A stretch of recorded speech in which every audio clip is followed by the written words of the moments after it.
Assalamualaikum warahmatullahi wabarakatuh dan selamat berjumpa lagi bareng saya Andi Sulowibo di channel kita yang tercinta nih pemirsa. Kali ini saya mau bikin podcast lagi yang kelima dan saya belum nunjukin ke teman-teman praktek langsung untuk memperbaiki perangkat-perangkat elektronik atau alat-alat elektronik.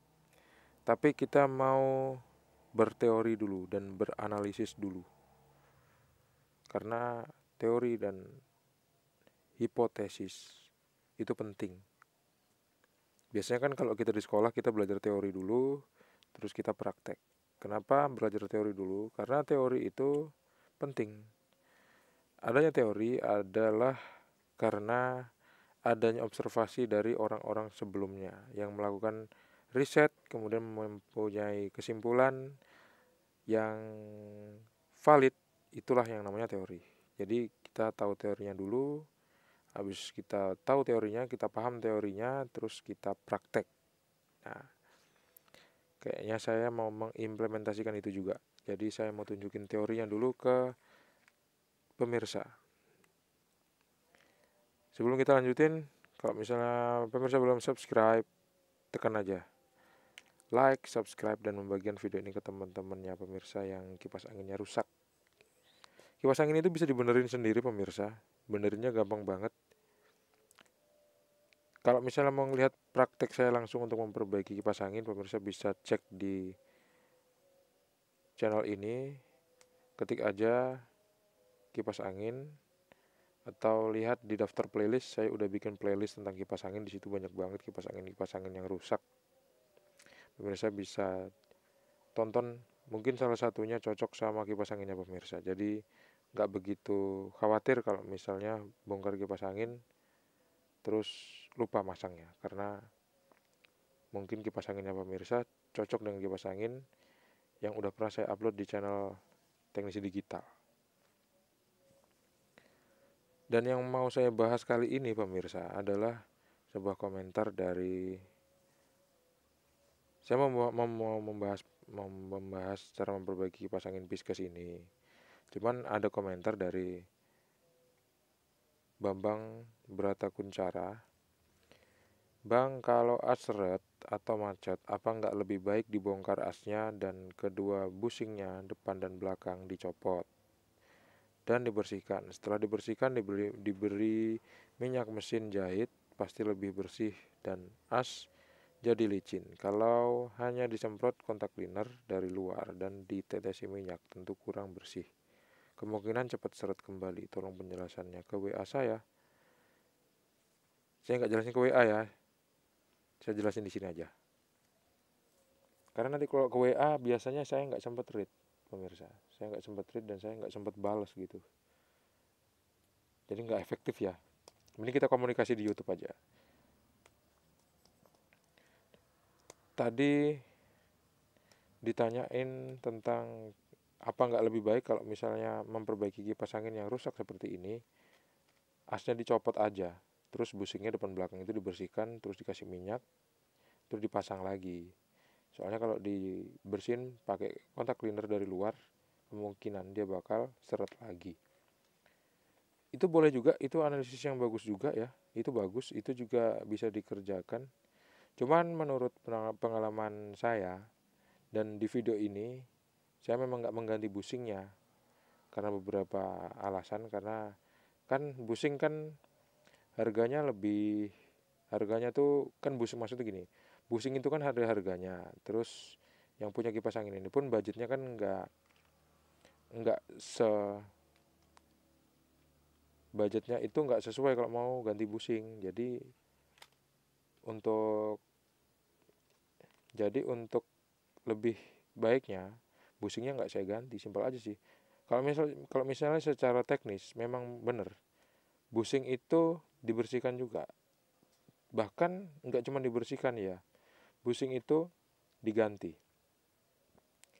Kita lepas skrup-skrup yang ada di kipas angin itu, di penutup spool kita lepas skrup-skrupnya, terus kita buka casing dari spool itu. Nah, ini resikonya. Kalau kita buka casing spool, kalau misalnya belum pengalaman, biasanya spoolnya bakal putus. Percaya deh, biasanya spoolnya bakal putus karena dia itu lembut banget kawat enamelnya.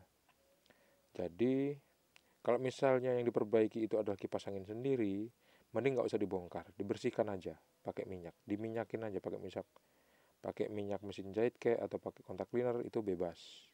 Atau ditetesin thinner boleh juga. Yang penting kotoran di busing dan as itu hilang. Cuman jangan terlalu banyak ngasih minyaknya karena nanti dia bisa korslet. Pernah temen kurang berpengalaman, dia semprot aja dengan semprotan pembersih karat untuk motor, dan kipas angin itu waktu hidup disemprot terbakar dia, korslet. Nah, kita nggak mau kejadian-kejadian yang remeh seperti itu dilakukan, tapi efek sampingnya jadi berbahaya banget ya pemirsa. Kita nggak mau yang kayak gitu. Ya gitu deh pokoknya. Ini kan kipas angin memang dipakainya lebih dari 8 jam.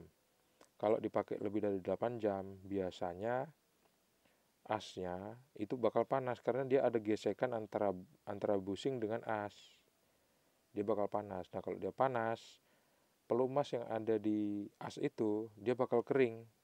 Nah, seiring berjalannya waktu, semakin panas semakin kering, dia juga ditempelin sama debu yang dihisap oleh kipas angin itu.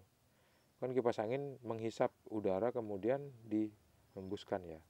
Jadi waktu menghisap itu dia sambil menghisap, waktu kipas angin menghisap udara dia juga menghisap debu. Debunya nempel lah di as dan busing tadi. Akhirnya debunya mengganggu as dan busing, mengganggu rotasi, mengganggu putaran, terus dia macet. Nah, kalau udah macet, kipas angin bakal berhenti baling-balingnya, nggak mau muter, dia cuma berdengung.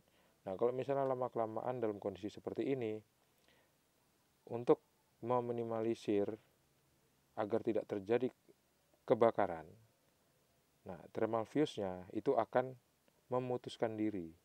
Kalau misalnya panas dari spool itu udah melebihi 105 derajat Celcius. Gitu ceritanya pemirsa. Jadi pertanyaan tadi udah kejawab ya. Bahkan saya kasih saran kalau bisa diganti aja. Tapi ingat harus pengalaman, harus banyak-banyak praktek. Kipas angin yang datang ke kita, kipas angin yang datang ke servis, yang datang ke bengkel kita, itu biasanya kipas angin yang udah dipakai lama dan kondisinya pasti udah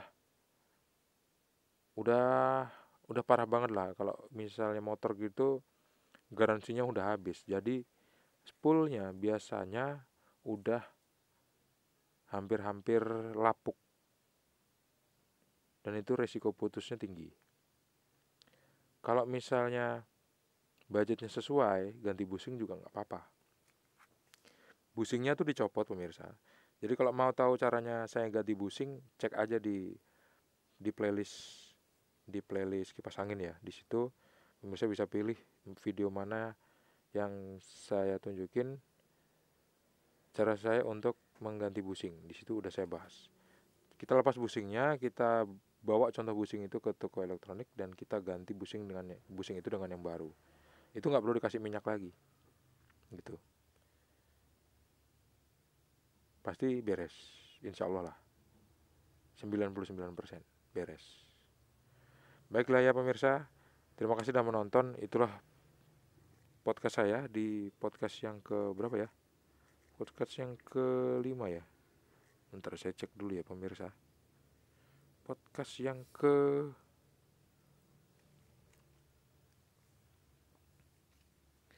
podcast yang ke bentar loading.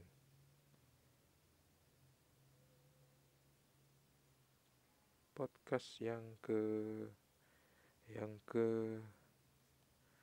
podcast yang kelima. Terima kasih sudah menonton, semoga bermanfaat. Jangan lupa untuk klik like, subscribe, dan membagikan video ini ke teman-teman pemirsa. Semoga kipas anginnya pemirsa cepat sembuh. Assalamualaikum warahmatullahi wabarakatuh. Sampai jumpa di video selanjutnya. See you and bye-bye.